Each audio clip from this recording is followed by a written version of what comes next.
2 करोड़ रुपए? दिमाग खराब हो चुका है क्या? ये नशे में हो?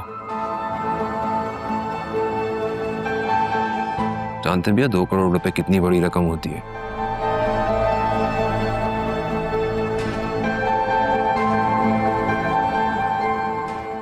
वैसे नहीं है हमारे पास। गुंडा बदमाश समझ के रखा है क्या अपनी तरह में? हाँ,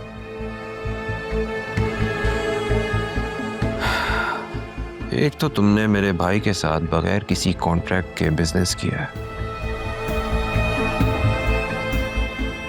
कोई 60-65 लाख रुपए की इन्वेस्टमेंट की थी उसने। अच्छा, क्या सबूत है तुम्हारे पास?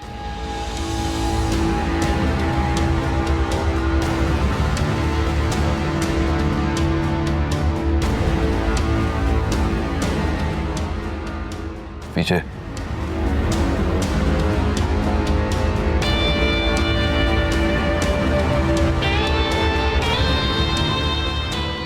इस किस्से को यही खत्म कर दो सुल्तान।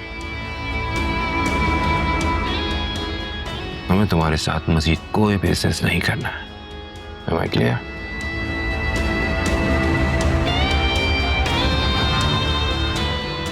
अब मेरी बात ध्यान से सुनो। मेरे साथ ज्यादा चालाकी करने की जरूरत नहीं है। उस बिजनेस को भूल जाओ, वो मैं किसी और को बेच चुका हूं। हाँ, अगर अपने भाई की जिंदगी चाहते हो तो 1 हफ्ते के अंदर 2 करोड़ रुपए का बंदोबस्त करो, नहीं तो कुछ दिनों में अदालत से उसे फर्द जुमायत हो जाएगी और जेल चला जाएगा 10 साल के लिए। सारी जवानी तुम्हारा भाई जेल में चक्की पीस पीस के गुजारेगा।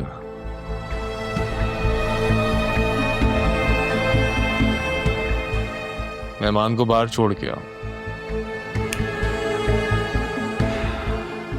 तुम ठीक नहीं कर रहे हुए।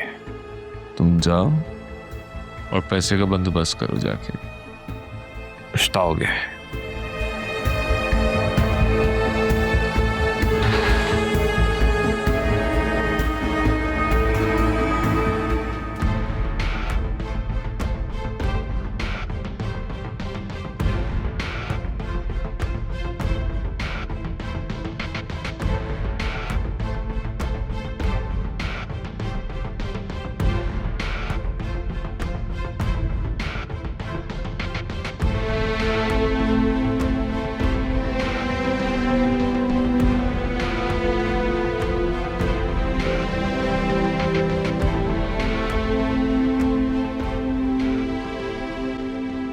₹1 भी नहीं मिलेगा तुझे,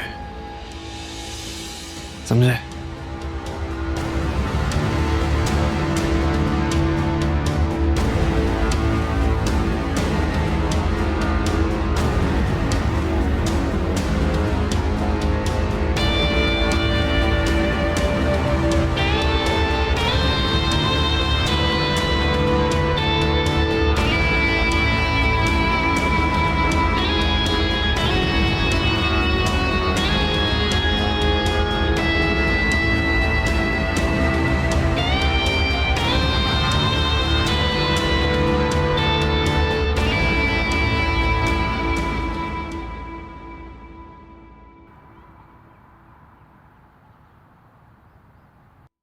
करोड़ रुपए कहां से लाएंगे हम इतने पैसे?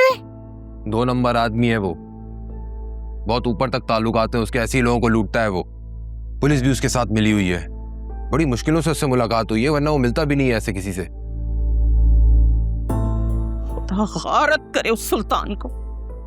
अरे कैसे उस दिन मेरे साथ हंस हंस के बातें कर रहा था, आंटी आंटी कहते उसकी जबान नहीं रुक रही थी। दिल तो चाह रहा है उसकी वही जबान उसकी गर्दन के गिर्द घुमाकर फांसी पे लटका दूं। मुझे लगता है कि दोबारा उससे बात करनी चाहिए। हो सकता है बीच का कोई रास्ता निकल आए। 2 करोड़ तो वाकई बहुत बड़ी रकम है। तुम तो बिल्कुल चुप हो जाओ, तुम्हारी वजह से हुआ ये सब कुछ। ये तुमने उल्टे सीधे मशवरे मेरे बच्चे को ना दिए होते तो आज ये दिन ना देखना पड़ता हमें। आंटी, ये सब कुछ मेरी वजह से नहीं हो रहा है, ये अकरम की अपनी गलत प्लानिंग और उसने जो उस आदमी पर अंधा भरोसा किया था उसकी वजह से हो रहा है, और ये बात आप मुझसे बेहतर जानती हैं। अच्छा जी, बड़ी जबान चल रही है तुम्हारी। बैंक में काम करती हो ना, तो करो अरेंज 2 करोड़ रुपए। तुम्हारे लिए क्या मसला है? वो मेरे खानदान का बैंक नहीं है, मैं मुलाजमत करती हूँ वहाँ पर, ऐसे ही पैसे नहीं उठा सकती वहाँ से। अरे ये वक्त एक दूसरे पर इल्जामात की बारिश करने का थोड़ी है, सोल्यूशन ढूंढने का वक्त है। मेरी एक बात समझ में नहीं आ रही है, उस सुल्तान ने अकरम के लिए आशिक का वर्ड क्यों यूज किया था?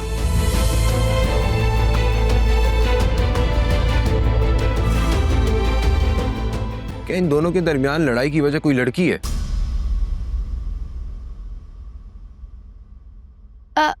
मम्मी एक काम करें, मेरी शादी के लिए जो आपने जेवर तैयार किया था उसे सेल करते हैं और अकरम को घर ले आए। नहीं नहीं, बिल्कुल नहीं।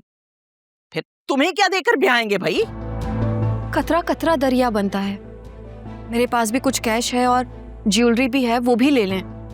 ये सब कुछ अकरम की जिंदगी से बढ़कर थोड़ी है, और इंशाल्लाह वहां से मुझे ज्वेलरी दोबारा बनवा देंगे। लेकिन आलिया, इस बात की क्या गारंटी है कि वो पैसे लेकर खामोश बैठ जाएगा? अरे वो एक सांप है जो बार बार डसेगा। तो फिर इसका क्या हाल है वासे? मम्मी, हमें असल बात पता करनी पड़ेगी कि वो कौन लड़की है जो इन दोनों के दरमियान लड़ाई की वजह बनी है। मसले को जड़ से निकाल कर फेंकना ही मसले का हल है।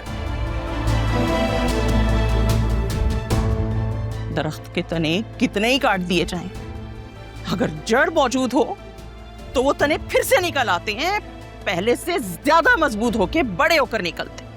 जुनैरा, अकरम के कमरे और लैपटॉप की तलाशी लो, मैं भी तो देखूं वो कौन है जिसकी वजह से जेल के अंदर बैठा हुआ है। मम्मी टाइम जाया नहीं करें, अभी पैसे जमा करें और अकरम को घर ले आए।